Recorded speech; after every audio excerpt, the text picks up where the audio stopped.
Ninao ujumbe. Sisi mashemasi ni kama wachungaji. Maneno ya Mungu ndio yanatufariji. Kabla sijatoa shukrani, napenda tufungue kitabu cha Methali, Proverbs 21 verse 3. Haswa nianze mstari wa kwanza. Lakini himizo langu ama ujumbe wangu uko katika mstari wa 3. Methali. I read from King James. It says, Proverbs 21 from verse 1, it says, "The king's heart is in the hand of the Lord. As the rivers of water, he turneth it whithersoever he will. Every way of a man is right in his own eyes, but the Lord pondereth the hearts." Verse 3, "To do justice and judgment is more acceptable to the Lord than sacrifice." Bwana Yesu asifiwe. Ujumbe mwingine sitaweza kunakili kutoka kwa kitabu chenyewe, lakini kisa cha Kain na Abel ndugu yake. Mwenyezi Mungu muumbaji alitamka neno kuhusu damu iliyomwagika kwa ardhi. Damu hiyo Mungu alizungumza kutoka kwa kinywa chake akisema, hiyo damu inanililia mimi. Nikagundua kwamba damu haifi. Damu inaweza kuleta mateso. Ni damu ya Yesu peke yake ndiyo ambayo inabariki. Lakini damu nyingine ambayo inamwagika chini ya ardhi hii pasipo na hatia huleta mateso. Kwa wale ambao wanatesa wanadamu wenzi wao, na damu, hakuna damu nyeupe. Damu ni damu. Ikimwagika kwa ardhi na inaleta mateso. Pengine huu ujumbe wangu ungewafikia wale wanaochukulia kwa mzaha kumwaga damu, ambao hawana uwezo wa kutengeneza, ya kwamba haitaleta amani kwa ulimwengu, kwa familia, hata kwa boma.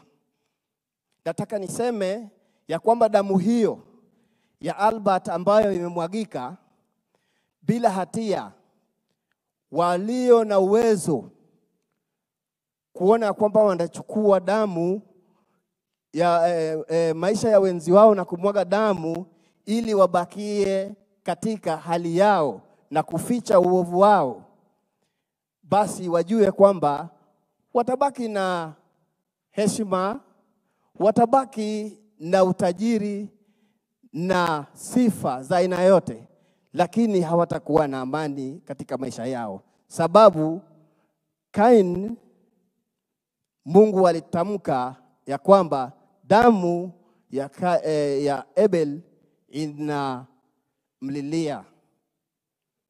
Hiyo ndio kauli yangu ambayo naweza niseme, na Proverbs hiyo ambayo nimesema Mungu aweze kusimama kuwa Mungu. Shukrani zimetolewa hapa. Sijui niseme nini. Bado tutapeleka mwili nyumbani.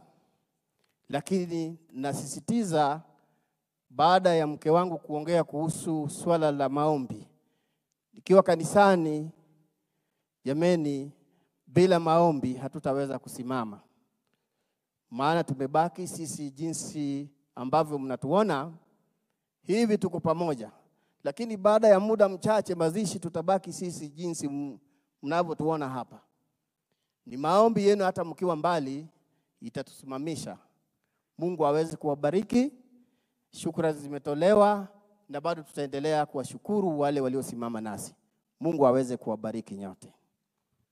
Amen. Asante sana, asante sana, asanteni sana, asanteni sana. God bless you. We'll continue praying. God bless you, God bless you. Bwana asifiwe sana. Tunaendelea mzuri. Tunashukuru familia kwa kuchukua muda mfupi iwezekanavyo kwa sababu ya hiyo. Nimeambiwa kuna watu wa Pwani University. Hebu wasimame walipo. The student from Pwani University. Give me one person to greet us, one person only. Na umeona desturi vile naenda? Tuende na hiyo desturi ya rakaraka. Alafu after that, Honorable Muturi, we'll give you time to say hello. I know you are the only political class that is here, so we'll give you time to say hello to us. I also want to recognize the presence of Professor Rero. Professor Rero has come all the way from Rachuonyo. Thank you. Thank you very much. Just before I begin, maybe to the church, my apologies. I realize that I'm the first one coming in without a coat here, but you'll understand us. We are halfway Gen Zs and halfway millennials. Thank you.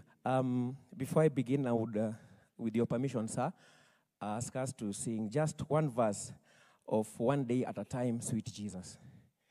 With my hoarse voice, I'll try to do something. I'm not asking the band to come, no. But for those of us who know that song, you can join in.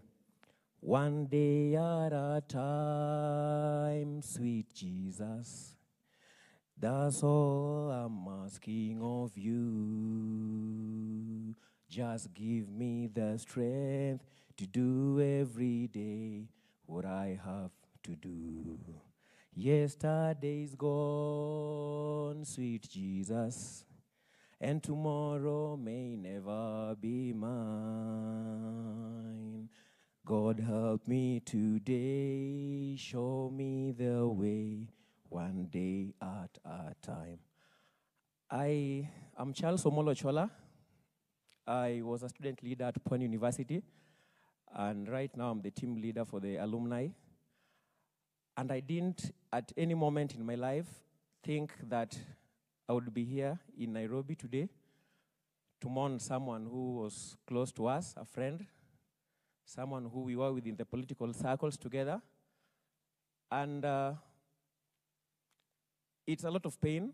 I might not know what Dad, Mom, Nivnin, and everyone is feeling. I might not know the extent of the pain, but I want to say poleni.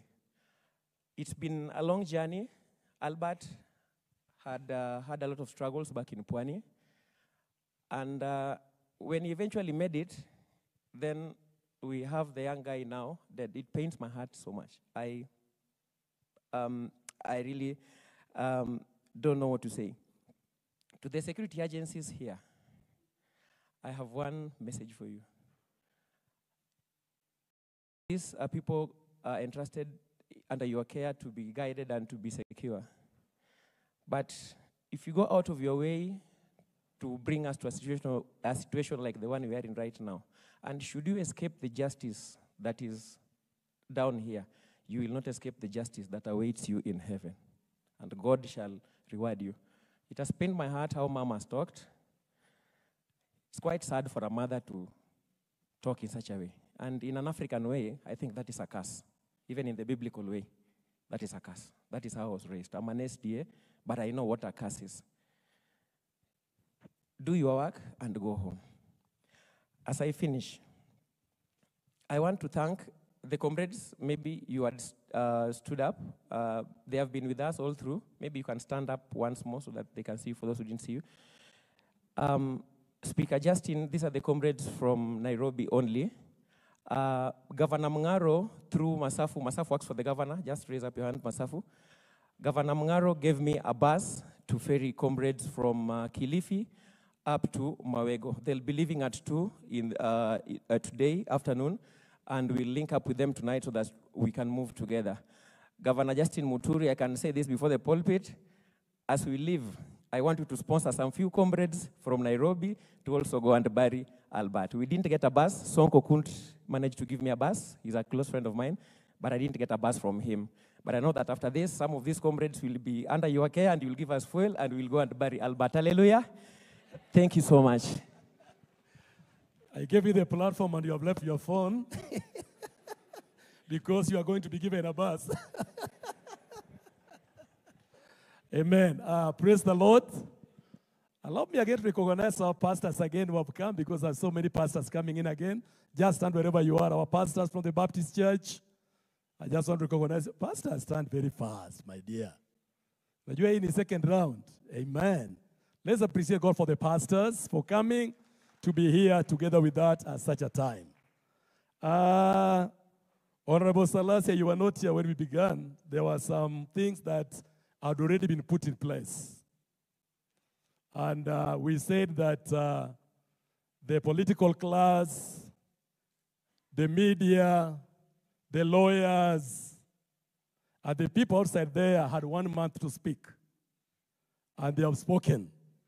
So today, our responsibility here is to encourage